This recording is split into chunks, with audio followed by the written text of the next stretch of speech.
preview the Baltimore Orioles for 2026 up next on Fantasy Baseball Today.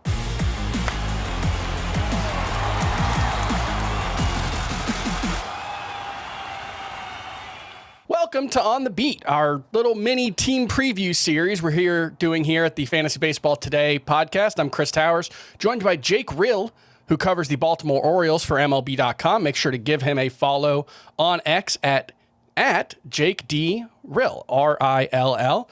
We're talking about the Orioles.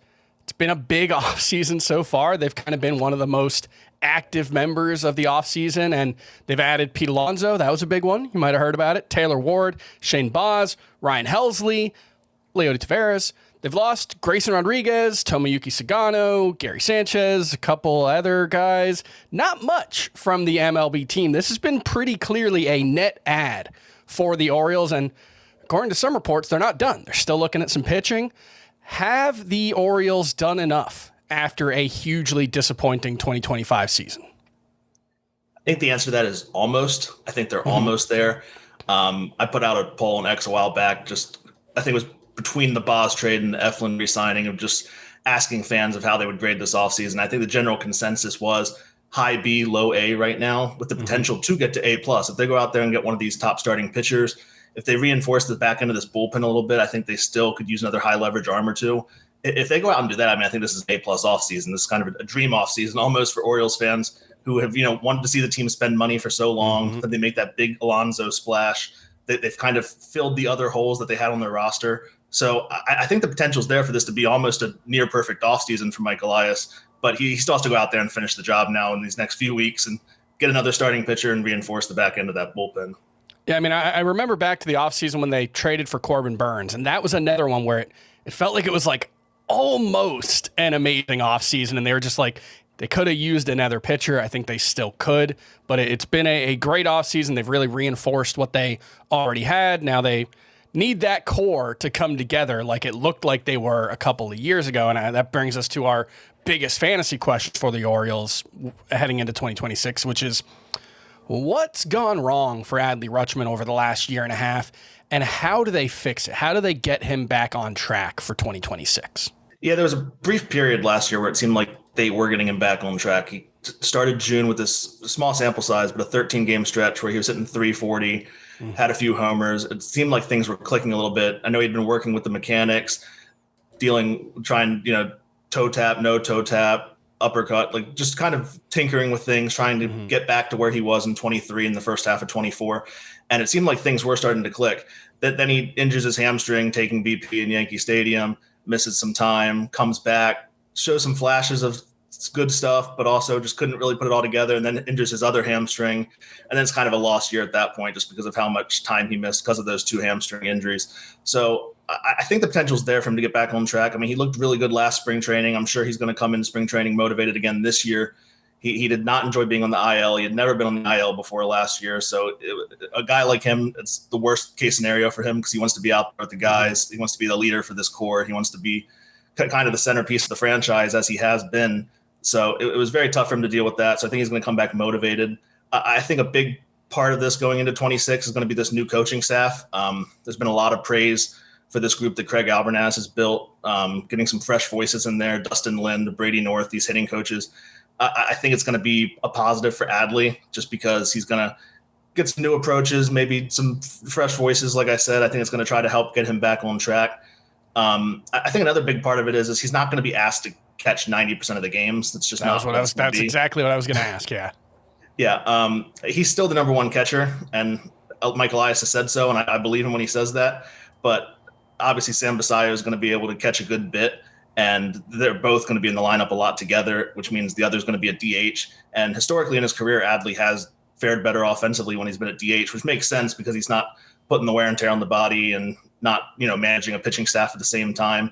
So I think him getting more DH at bats and less catcher reps potentially could also help him get back on track offensively. All right, we're going to take a quick break, come back, talk some sleepers and breakouts for the Orioles in 2026. This isn't just combat. It's cinema. Ready or not, here I come. Let's go! Are you not entertained? The new home of UFC, Paramount Plus.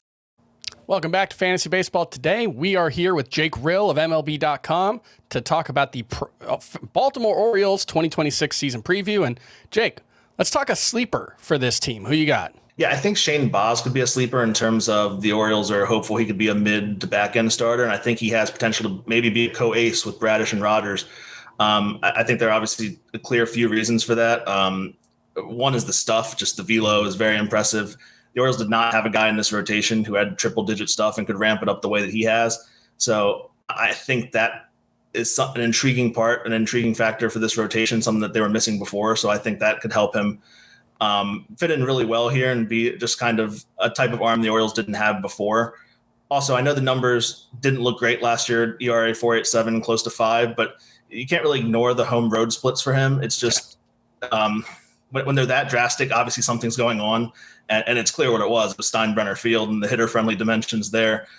His ERA close to 6 at home, his ERA 3.75 or whatever it was on the road.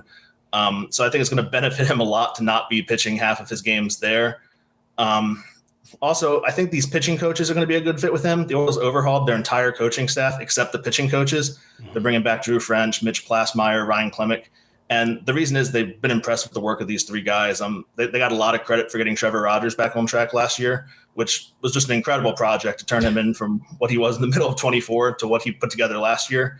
So Baz said that he's already been in contact with those guys. They're already having conversations about what he can do to reach the next level. And I think it's going to be a good fit. I think this group is going to get the best out of him and potentially turn him into a top-tier starter, maybe even more so than the Orioles thought where he was going to slot into the rotation before. Yeah, it felt like there was a Grayson Rodriguez-sized hole in this rotation where he was supposed to be that guy. Obviously, from a prospect pedigree standpoint, Rodriguez and Shane Baz, two of the best of the last half decade around baseball in terms of pitching prospects. So this could be that piece that brings it all together if they can wring that out of him. Who's your breakout pick for the Orioles in 2026? Yeah, I think I'd go with Jackson Holliday. I know he maybe feels a little bit like an older guy at this point just because we're coming up on 2 years since his big league debut, but he's only 22 years old. He just turned 22 last month. And I think sometimes it's easy for fans to forget that, and they want him to come up and be the superstar right away, and it just doesn't happen that way for every guy. And I think we saw positive steps for him in 25. I think the pop was there in the bat. He has base running ability. He can steal bases. Now, he got thrown out way too much, but I think that was also a part of in the second half, them just being like, hey, just go out there and run, steal, whatever you want, just because it was a lost season at that point. And also with it being a lost season, they batted him leadoff a ton. And if I'm Craig Alvernaz going into this year, I'm not penciling Jackson Holliday into the leadoff spot. I think that's a little too much pressure to put on him for a lineup that's supposed to be this talented. And I think there are better options. You could put Gunnar Henderson back there. Taylor Ward has leadoff experience. So I think it'd be beneficial to drop Jackson in the order. And I think that's going to allow him to get more comfortable if he's hitting the bottom third. There's not a ton of pressure. He can just get back to basics and get back to what works for him. I mean, obviously the tools and the pedigree are there. They always have been. I think it's still just a matter of him kind of putting it all together, continuing to build on what he established these past couple of years. And experience is a big thing, obviously. He has so many big league reps now. He's faced a lot of these big league pitchers before. So I think the experience is going to help. And I think he's a guy who just kind of finally put it all together and things can click for him in 2026 in a way that maybe people were expecting it to last year and it just didn't. But like I said, still 22 years old, long career ahead of him. And I think this could be the year where it does click and we start to see the Jackson Holliday that made him the number one prospect in baseball. Yeah, it's easy to forget that Jackson Holliday is younger than some of the guys who were drafted in the first round last year. He is still a baby. He's still, an incredibly talented hitter, and it takes some time. There's the instant gratification is what we all want with the top prospects, but it can take some time. Major league pitching is really tough. Jackson Holliday's super talented. I know a lot of fantasy people are very excited about him, so they'll be happy to hear you calling him the breakout candidate for this team.